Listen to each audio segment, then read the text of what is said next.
Looking for music that lifts your spirit and fills your heart? Experience the powerful sound of the Tabernacle Choir at Temple Square. Now streaming on all your favorite music platforms. Find the Tabernacle Choir on Spotify, Apple Music, YouTube, Amazon Music, and Pandora. Let the music of the Tabernacle Choir at Temple Square inspire you today and every day. Whether you're at home, in the car, or on the go, enjoy the beauty of their world-renowned sound anytime. The Tabernacle Choir at Temple Square, streaming now.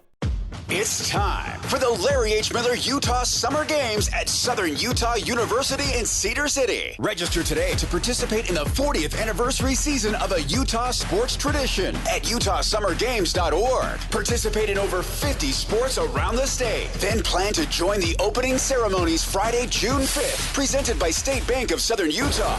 Register today to participate in the 40th anniversary season of the Larry H. Miller Utah Summer Games. DJ PK, and we're joined now by David Locke, radio voice of the Utah Jazz. David, good morning. Good morning. It's a Friday. I get to talk to two of my favorite people in the whole world, two of the most gifted. You know, I've been very lucky in life. I've generally surrounded myself with amazing talent, incredibly smart people. Usually elevate yourself if you can be around smarter people than you. And there might not be a better example than getting to spend time with David James and Patrick Kinahan every Friday morning than just stealing a little bit of smarts from other people. And that's what this morning is about for me, each and every Friday, becoming a little smarter by being with two geniuses, David and Patrick. If only all that were true. Two genii. Yeah, there you go. Thank you for the grammar, PK. Oh, really? I had no idea. Is that how it's supposed to work? I think I made that up. He just made it up. Nobody knows. Nobody cares either. It's like cactus. Geniuses, but yeah, whatever. Dictionary.com when the segment is done. You can check it out. David, I'm curious what you have learned from the first couple of weeks here of the NBA playoffs. What have you picked up on? Because playoff basketball is different than regular season basketball. The Jazz are trying to build a team that will succeed in the regular season so it can succeed in the playoffs. So what lessons should we have taken away? I mean, defense is obviously vital. And, you know, if you're not a two-way player, you're getting exposed both offensively or defensively. That's the same as every playoffs, where just the standard of performance is so much higher than it is. You're so focused on what they're trying to do to you. If you have Atlanta was trying to get by with two or three non-shooters, and that obviously got ugly fast last night. I think that offensive rebounding is still really important. That was the big trend of the regular season, is that offensive rebounding was massively important. There's not a huge shot distribution difference going on here. It's not as though everyone likes to say, well, the mid-range becomes more important, and I think it probably does. But there actually isn't a big change going on here. The interesting kind of numerical thing that's taking place is the corner three, which was such a good shot in the regular season. I think teams shot about 38 or 39% on corner threes, is down to 35% and is actually going into last night's game this won't last, I don't think, but is lower than the above the break three at 35.1 versus 35.2. But that's a real change. So that's defensive rotations have got to be getting out to the corner. I think it's too big a sample size for it just to be kind of a weird shooting thing. But that one's really interesting. That tells me there's something going on defensively differently in the playoffs. In fact, if you really get in on the numbers so far in the playoffs, and we have played over half the playoff games at this point, you have to realize that. Like, there's 8 series right now, and there's only 7 left after this. So this will be half the playoff games. Is that the corner three shooting actually seems to be the number that kind of it all stems back to. Free throws are up. Offense is down. Offensive rebounds are up. Shooting is down. But shooting's really just down in the corners. Wow, there's a lot to digest there. Thank you for that. I was joking. Dude, I'm trying to rise to the occasion to be equal with the genii or whatever you are. There you go. I was joking with Austin Ainges the other day, saying, I don't mind talking hockey, no problem. But I really want to talk playoff basketball. So could you make sure that you get a playoff team? They said, when, joking back and forth. Yeah, we're working on it. And clearly they've got a lot of options that they can do. How much from what the roster is right now to when we get to October, how much different do you think it'll look in terms of what's available now versus when camp starts in October? So I think we all find ourselves on a pendulum of like reaction to these things, right? Like I happen to be right now kind of swung all the way to the side of like dramatically different. Like every indicator that I have is like, if we really think we're a top 6 playoff team, we better overhaul this from 5 down on the roster. And maybe that's unfair to those guys because they just haven't had the chance. And heck, TJ Shannon last night's a vital piece of the puzzle. And who's to say that Isaiah Collier or Bryce Sensabaugh couldn't come off the bench as the 11th or 12th guy to do that for the Jazz on playoff series? So maybe this is unfair. But, I mean, I'm just looking at, like, the indicators. How many guys are playing in the playoffs that shoot under 30% from 3? Like Dyson Daniels, Amon Thompson, Oscar Thompson. Okay. And they're all problems when they're on the floor right now, and they're all the 3 best defenders in the NBA. How many players that are actually 3rd year, 3 years and below are getting time in NBA playoffs right now? Not very many. How many are going to be left after the first round? Not very many. Like, so all the trends to me say that if we're really a serious playoff team and trying to be a top 6 playoff team, we can't have 5 guys in our rotation next year that are in their 3rd year or less in the NBA, or even 4th year or less. You just can't do that. We need to find our Marcus Smart. We need to find our, veteran that, like Marcus Smart because he's an ass kicker. Some veteran shooter because Tim Hardaway Jr., who's been around for 10 years, that you just kind of know isn't going to be fazed by the moment and can make a shot. I understand they lost last night, but you got those type of players. We don't have those guys, and I think we're going to have to find a way to get them if we really think we're a top 6 team in the Western Conference. But I will admit, I'm swung I can feel myself probably being swung too far on the pendulum right now to that side, and I probably have got to come back and say, well, those guys never were that guy until they got their first chance to do it. And a little bit of my mindset right now is like, well, they haven't done it, so they can't do it. And that's probably not fair to Bryce and Isaiah and Cody. But, honestly, on Isaiah and Cody, like the shooting numbers, it's really drastic. Like, you're not playing in the playoffs if you can't shoot over 35% from 3. You're just not, unless you're really special at something else. And frankly, Flip shot 32% from 3. Hi, this is Alex Kantrowitz. I'm the host of Big Technology Podcast, a longtime reporter and an on-air contributor to CNBC. And if you're like me, you're trying to figure out how artificial intelligence is changing the business world and our lives. So each week on Big Technology, I bring on key actors from companies building AI tech and outsiders trying to influence it, asking where this is all going. They come from places like NVIDIA, Microsoft, Amazon, and plenty more. So if you want to be smart with your wallet, your career choices, in meetings with your colleagues, and at dinner parties, listen to Big Technology Podcast wherever you get your podcasts.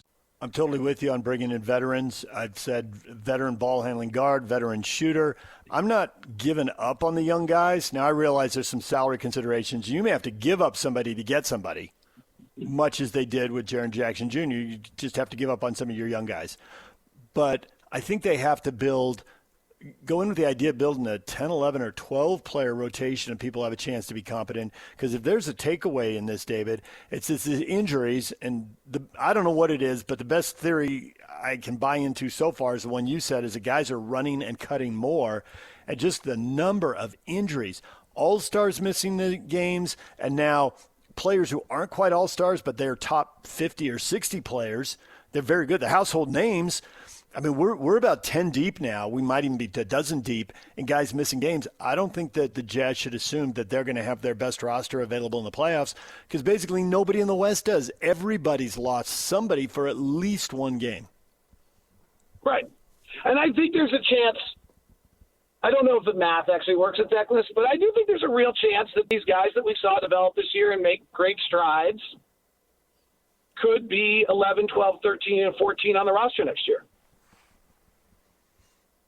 But Bryce, Kyle, Cody, and Isaiah are 11, 12, 13, and 14 on the roster, kind of like Terrence Shannon was in Minnesota this year and Jaden Clark was in Minnesota this year, and they're not a part of the rotation But then you get to the playoffs, and the years of development kick in because Bryce is ready to come in and beat Terrence Shannon last night and make those plays. And Isaiah's able to come in and be Jamal Shed for Toronto and make plays.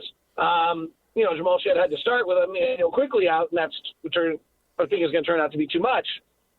But I think you do have to go to 11, 12, and 13, and maybe that's where some of the guys that we've watched for the last few years actually are this year, because you had those veterans, and then because they've gotten so much time in the last few years, they're able to go. They're able to step up and make the big plays and really change. Terrence Shannon Jr. might have changed the trajectory of his career last night. You did not mention Cody Williams, so I'm assuming you're putting him in through 6 through 10. And who are the other guys then? Are they currently on the team? I meant to include him in 11 through. Okay. I thought I said Bryce, Cody, Kyle, Isaiah. Okay. All right. My bad. Then who is? So yeah, then, I'm just doing this so if our 5 is our starting 5. Yeah. And your 6th guy is the draft pick, and your 7th guy is your backup center, which may be Zubac, but could be expensive. And then C, because I'm just not sure you're getting a better veteran of that nature. Your 9th guy is the ball handling guard that David just talked about. We got to have. And your 10th guy is some sort of other veteran. Well, then all of a sudden, Cody, Isaiah, Kyle, and Bryce have slipped to 11 through 14. Okay, so then I don't know if the math will allow us to add that. 6 through 10 aren't on the roster then right now. Yeah, I think there's a real chance that 7 through 10 is not on the roster right now, and that's why Austin drafts 6 and has to go get 7, 8, 9, and 10 on this roster and figure out how the math works. Is how are we getting a backup center, and what are we willing to spend for that if Jaron's going to play some minutes and Walker's going to play most of them? And then how are we getting another ball-handling guard who can actually play and complement Keontae or be on the floor, as – with Keontae in key moments, probably a guard that can finish games. And then, we just need some toughness, too. We need somebody's going to be, we need somebody's going to go get in somebody's grill. We just don't have that.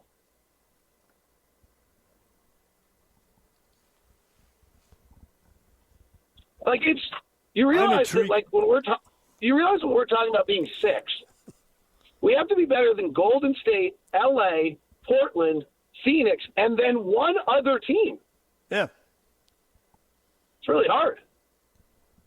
Everybody's getting big money. Get her done. Yeah, I think it can be done. Some of those teams might slip in some of their own rebuilds. Somebody might tear themselves apart, and somebody is going to get gutted by injuries. If it's not you, then it's going to be somebody else. There's always somebody dropping like a rock because of injuries. Sure, but it's still, on paper to start the year, you got to get better than Denver, Minnesota, Houston, and LA, Lakers too. That's the last piece. You got to get better than one of those. Yep. I think it's doable, though. I get it. Work needs to be done, but I don't think it's far-fetched. I guess my point is it's not doable by just making a draft pick. Understood. Right. Yeah, I got it. Right. The draft pick's not going to help you win games next year. The Gene and I agree about that. It's a 3-0 vote on that one. Yeah. I'm intrigued by what you said earlier, and PK, this is the one time PK will deal with a stat. You were talking about the shooting percentages from the corner versus above the break. But doesn't all that need to be broken out to whether it's contested in the corner or it's open, whether it's contested above the break or whether it's open, and whether it's a contested two or whether it's open? Because when guys get open, the numbers go way up, and I don't know because you just threw the number at me, but my guess is those corner threes are down because there's 16 coaches on 16 playoff teams insisting we're taking away layups and dunks and we're taking away corner threes, and people are committed to limiting that shot because it's shorter. Doesn't it come down to, are you open also? So probably. So then what would make the corner three less open would be that you're having better on-ball defense, that you're double-teaming less and you're not in rotation as much defensively. Or that you're just firing out better to the corner than you do during the regular season. You're less likely to leave and help. You just stay put and take it away. Right. If they get a layup or dunk, well, they do. There was a play last night. Doris was really good last night, where Rudy was driving and Spencer Jones, who's a rookie, rotated in and left Naz Reid or somebody open in the corner. And she's like, Rudy's not making a multiple dribble play. You cannot leave that corner guy. And I think like that was a rookie making a mistake, nonetheless a Stanford rookie, but still a rookie. And I think that's where, one, you have veterans out there that don't make those mistakes usually. And two, you're at a level of detail in the postseason that you're not in the regular season, where in the regular season, maybe I'm going to guess that was their coverage. Like if someone's driving because Jokic is a bad rim defender, you're coming in and we're going to give up that corner three. In the playoffs, you're probably not doing that the same way. And so you're just defensively playing it a little differently. I think the biggest question I've taken from this playoff is, can you shoot a layup when the game's conceded in the final seconds? I just thought Jokic was mad all year. Like, I don't know what's going on in Denver or what's going on in his life or what he's going on. I just thought he was angry, sloppy, upset, joyless all year. I wonder why I liked him. That. Right, perfect. You're awesome. You're the best. That is genius at its greatest right there. That was my takeaway. And I think that, like, we forget these guys are human. Like, honestly, like, you had my biggest, like, thing that I think is difficult for me as just someone who spends time in the league. And when I'm out and around in public and people are talking about these guys, it's like they're humans. And I think I know that because I'm with them all the time. Yeah, I just felt like there was something off with Jokic all year. I don't know if he didn't really like David Adelman, if he didn't like Jamal Murray, if he didn't like the weather in Denver, if something happened in Serbia in the opposite. Like, it could be anything. He's human, right? It could just be whatever. But he seemed joyless all year long. And even just the push on Spencer Joe or on Jalen Wells, like the thing was over and he was just angry. He went after him. Like, he seemed that way in games when we played him. The throwing down of, who was it? One of our players, like when he, just guys are in on his knees, like whatever's going on, there wasn't the same. It was brilliant. He got his numbers and did his stuff. He's a horrific rim defender. It's a real issue. But I just thought he was joyless all year long. And I thought that play was representative of like, that somehow like the best player in the world was bothered by that. No, you should be bothered the fact that this team without any players is kicking your butt. I obviously have no idea, but just sitting here watching, I would guess that he knows they're not a championship team, and he knows they're not making championship decisions in the front office, and there's a coaching change. It's all falling apart, and he doesn't see it getting put back together, and he's frustrated because of it. That's just me with a clicker. What do I know? But there you go. Right. Yeah, and I sometimes – and they're all – and I guess my point was there also could be 73 other things going on because he's a human being. Yep. Yeah, right? Absolutely. Like just the same way we are. Right? The political climate in Serbia is just a mess. I'm not really going to talk about former Yugoslavian Baltic state. Oh, wow. Politics. A former Yugoslavian Baltic state. Wow, that's impressive right there.